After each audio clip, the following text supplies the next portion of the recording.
Proof करना है। तो थ्योरम की प्रूफ के लिए क्या पहले इसकी स्टेटमेंट को समझने की कोशिश करते हैं। इसकी स्टेटमेंट क्या है कि आपके पास दो इवेंट है, एक ए है।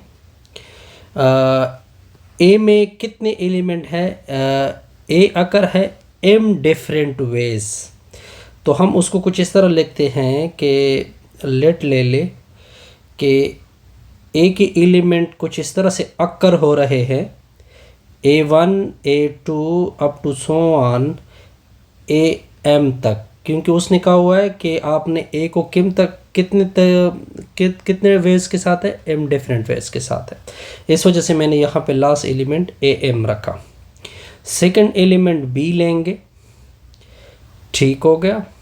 और B को आपने कितना रखना है, n डिफरेंट वेज, यानी उस B के लिए यूज़ होता है B1 B2 up to so on BN तक। हमने क्या शो करना है, हमने ये शो करना है, ये हमारा टारगेट है। टारगेट भी मैं साथ साथ दिखा देता हूँ। टारगेट के लिए मैंने रेड मार्कर यूज़ की कि ये मैंने क्या करना है, प्रूफ करना है कि टोटल नंबर ऑफ वेव्स जो होंगे वो इन दोनों की, यहाँ पे कितने एलिमेंट अकर हो रहा है m, यहाँ पे कितने एलिमेंट अकर हो रहा है, यानी इन दोनों की मल्टीप्लिकेशन। इसकी सिंपल एग्जांपल मैं लेता हूँ। फॉर एग्जांपल a की एलिमेंट है 1 2, b की एलिमेंट है 3 4। यहाँ पे नंबर ऑफ एलिमेंट m की जगह क्या है 2, यहाँ पे नंबर ऑफ एलिमेंट क्या है 2। अगर आपसे पूछे कि आप इससे कितने जोड़े बना सकते हैं, तो वो टोटल नंबर ऑफ वेज आएगा, total number of ways in दोनों की। तो इसका कार्टेशियन प्रोडक्ट करेंगे जैसे कि आप सेट में कर चुके हैं, यानी 1 2 क्रॉस में आएगा 1 2 3 4। तो इसकी कार्टेशियन प्रोडक्ट देख सकते हैं 1 3 और फिर 1 4 2 3 2 4, यहाँ तक ओके। इसमें कितने एलिमेंट आएंगे, 4 आएंगे। वो किस तरह आ गए कि इसके एलिमेंट मल्टीप्लाइड हो चुके हैं इसके एलिमेंट के साथ। सिमिलरली सेम केस यहाँ पे हो गई, यहाँ पे नंबर ऑफ एलिमेंट कितने हैं m, यहाँ पर नंबर ऑफ एलिमेंट कितने हैं n, तो इन दोनों की क्या हो जाएगी, प्रोडक्ट हो जाएगी। इस तरह ये आपको फंडामेंटल प्रिंसिपल ऑफ काउंटिंग मैंने ऑलरेडी डिस्कस किया हुआ है। अब इसकी प्रूफ का क्या तरीका होगा, इसकी प्रूफ का ये तरीका होगा कि आपने इसकी कार्टेशियन प्रोडक्ट करनी है। इन दोनों को कार्टेशियन प्रोडक्ट करोगे तो जाहिर बात है यहाँ पे तो बहुत सारी एलिमेंट है, हम किस तरह कार्टेशियन प्रोडक्ट करते हैं, बहुत ही मुश्किल होगा। इस वजह से हम जर्नलाइज से काम लेते हैं कि सारे AI का क्रॉस प्रोडक्ट होगा सारे BI के साथ, BJ के साथ, ठीक हो गया। और ये I स्टार्ट होगा 1 से स्टार्ट होगा, कहा क्योंकि ये फर्स्ट सेट की एलिमेंट है ना। I स्टार्ट होगा 1 से लेकर m तक, और J B के एलिमेंट है तो वो 1 से स्टार्ट होगा जाएगा कहाँ तक, n तक। ये इसकी कार्टेशियन प्रोडक्ट हो जाएगी, ठीक हो गया। और हम ये जानते हैं कि अगर आप इसमें टोटल नंबर ऑफ एलिमेंट को लेना चाहते हैं, यानी n मतलब टोटल नंबर ऑफ एलिमेंट, यानी A क्रॉस B, तो हम करेंगे इसकी एलिमेंट यानी number of element in A NA dot NB, ठीक हो गया। नंबर ऑफ एलिमेंट इन यानी A में कितने होंगे, M होंगे। नंबर ऑफ एलिमेंट B में कितने होंगे, N होंगे। जैसे कि आपके सामने ये एग्जांपल है, अगर आप इस A क्रॉस B के एलिमेंट को फाइंड करना चाहते हो तो आप इस तरह के number of element in A dot number of element in B। इसको फंडामेंटल प्रिंसिपल ऑफ काउंटिंग है बेसिकली। ये 2.2 से क्या होता है, 4 होता है। और इस तरह हमारा आसानी से ये थ्योरम क्या हो जाता है, प्रूफ हो जाता है, ठीक हो गया। अब यहाँ पे कुछ रिजल्ट आ रहे हैं।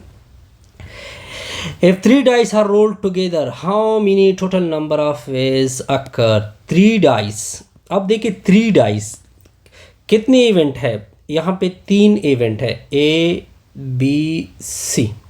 इस एग्जांपल को मैं क्लियर करता हूँ। ये जो नोट है इसको मैंने कवर करना है, जो ग्रीन में है। टोटल नंबर ऑफ, जब एक चक्के को रोल करोगे तो इसके ऊपर 1 भी आ सकता है, 2 भी आ सकता है, 4 भी आ सकता है, 5 भी। टोटल कितने आएंगे इसके ऊपर, 6 आएंगे।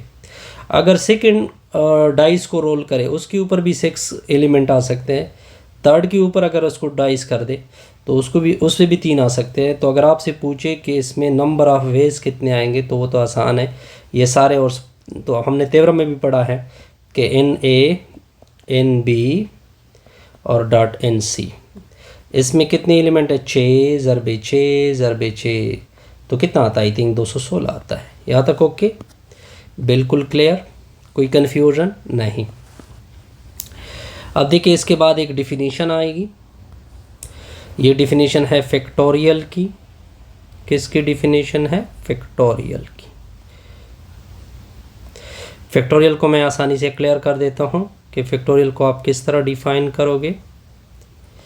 फैक्टोरियल की डिफिनीशन, लेट n बी अ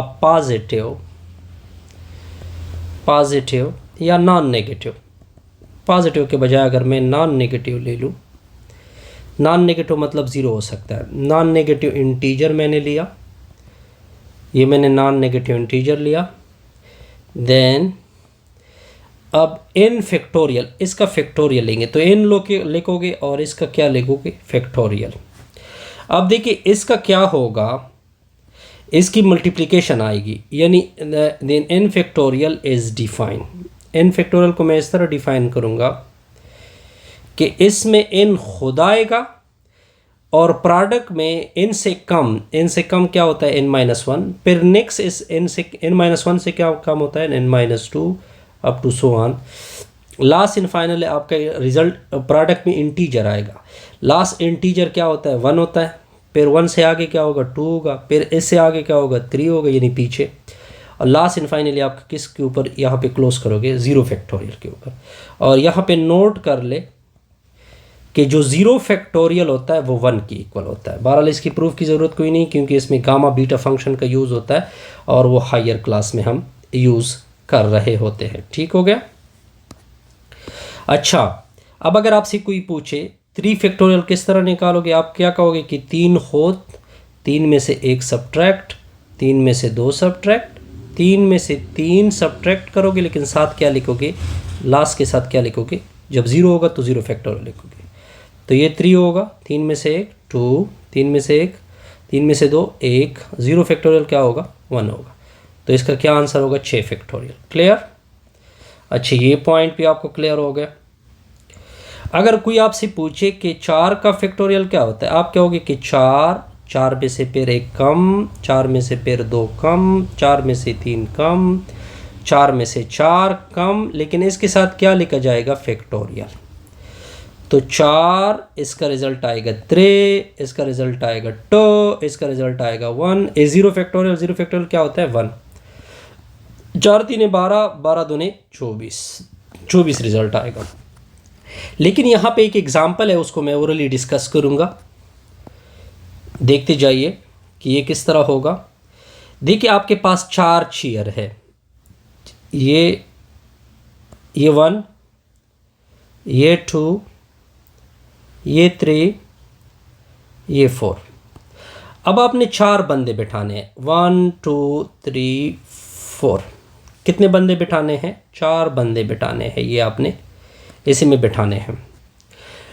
अब देखिए, अगर आप देखें इन चारों में से कोई फर्स्ट नंबर पे आ सकता है। फॉर एग्जांपल मैंने 4 रख दिया, ठीक है। इन चारों में से 4 की पॉसिबिलिटी हो सकती है, यानी 1 भी इधर आ सकता है, 2 भी आ सकता है, 3 भी आ सकता है, चारों के चारों आ सकते हैं। तो इनमें से एक सेलेक्ट होगा, यानी यहाँ पे नंबर ऑफ वेज कितने आएंगे? 4 आएंगे। अब जब इन चारों में से एक बैठ गया तो यहाँ पे कितने बैठेंगे? तो चारों में से एक बैठ गया, हमें कोई पता नहीं कि हमने 1 को बैठाया है, 2 को बैठाया है, 3 को बैठाया। अगर मैं सपोज को 4 को बैठाया तो आपके पास क्या रह जाएंगे? 1 2 3 ये बंदे रह जाएंगे। अब आप इन तीनों को इसी कुर्सी पे बैठा सकते हो। तो नंबर ऑफ वेज इन तीनों में से कोई बैठ सकता है, हमें कोई पता नहीं कि कौन बैठेगा। तो यानी यहाँ पे तीन बंदे बैठ सकते हैं, तो इस वजह से मैंने सिंपल 3 लिखा। फॉर एग्जांपल यहाँ पे मैंने क्या बैठा लिया? 3 को बैठा लिया, सपोज कर ले। तो आपके पास नंबर ऑफ क्या आएंगे? 2 आएंगे। अब आप इन 2 में से कोई बंदा इधर आ सकता है, या 1 आएगा या 2 आएगा, इधर 1 2 3 तीनों बैठ सकते हैं, ठीक है। तो यहाँ पे 2 बंदे बैठ सकते हैं तो वो होगा।